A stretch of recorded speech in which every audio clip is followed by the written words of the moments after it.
Hey guys, this is Comic and today I'm doing a review for DC Rebirth, Special Issue 1. And yes, I am doing this review a little earlier. I'm going to have a Justice League Issue 50 review a little later today also, because these are like huge books coming out this week.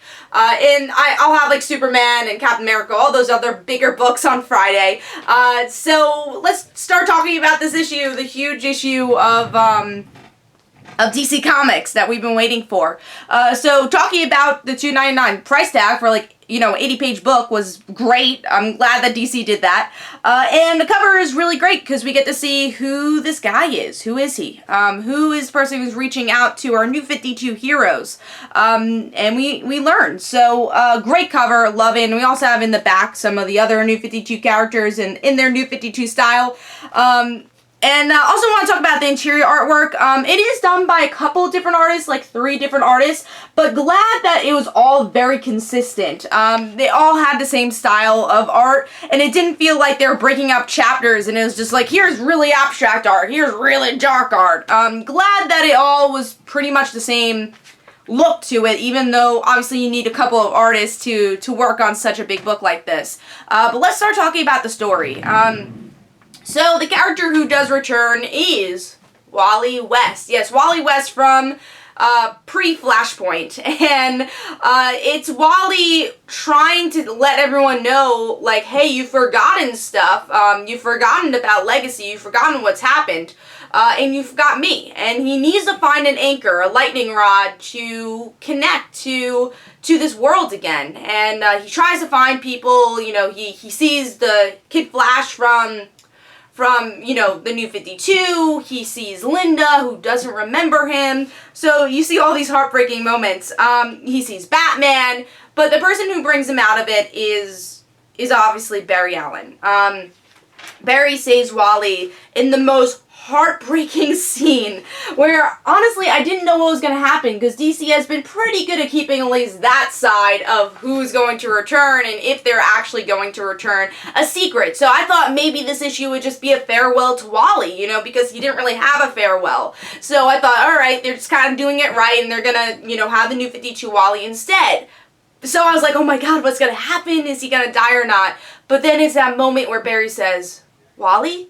How did I forget you? And I'm going to say, it was a tearjerker. It totally was. I had a tear in my eye reading it. I'm like, oh my god. But also this issue is about a commentary on the 5 years of the New 52, where, they're not saying it was a bad thing they did the New 52, or it was a bad thing of what Barry did. Of course, you're not going to make it Barry's fault, so it was another entity that did it.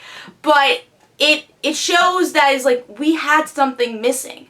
We didn't have Legacy, so they show the JSA here, or at least hint at the JSA. They show aspects of the Legion of Superheroes, other Legacy characters. So we have hints of that throughout the issue. You have Jaime, you have Ryan Choi, who are going to be more Legacy characters again. That we don't really have a lot of sidekicks in the New 52. So I thought that was nice, because that's an aspect of course, DC that we all love too. And it's still dealing with the New 52 stuff though. Again, there's some spoilers from Superman and Justice League, which I haven't read yet, but there are spoilers there, so I'm not going to spoil that. But there's aspects that happen in the New 52 or in current comics that they're dealing with. They're not rebooting their universe and saying, remember all that? That's a race. They're continuing to make the pre-New 52 relevant, but also making the New 52 relevant, which I think is great. But another aspect I loved was the opening of Jeff Johns. I think that's what Jeff Johns is obviously the best at doing is everything. But what he's really great at doing is that wonderful opening monologue, or just opening scene in general, which is so important to grab the reader. So with this opening monologue, which ties into the end, is a watch. And you see Wally, who you don't know is Wally at that point, saying, I think it was his father. Yeah, his father gave him a watch. And of course, time and Flash, that obviously fits. And then in the end, you have this really crazy cliffhanger with the watch, where you see that this all related to Watchmen. It's like, whoa, Watchmen? And I really like the Watchmen story. I'm a big fan of it. So when you had that last line, where it says, you have the same lettering as the Watchmen book and the same look as the Watchmen book, kudos, and making it look modern though, Love that. Again, those are just the small details you see in this book that were brilliant. But yeah, you have that monologue. I did the right thing, didn't I? It all worked out in the end. In the end, nothing ends, Adrian. Nothing ever ends. And you're like, Watchmen, oh my god, but it connects to the DC Universe, it connects to everything with Flash, and it was brilliant the way they added that in the end.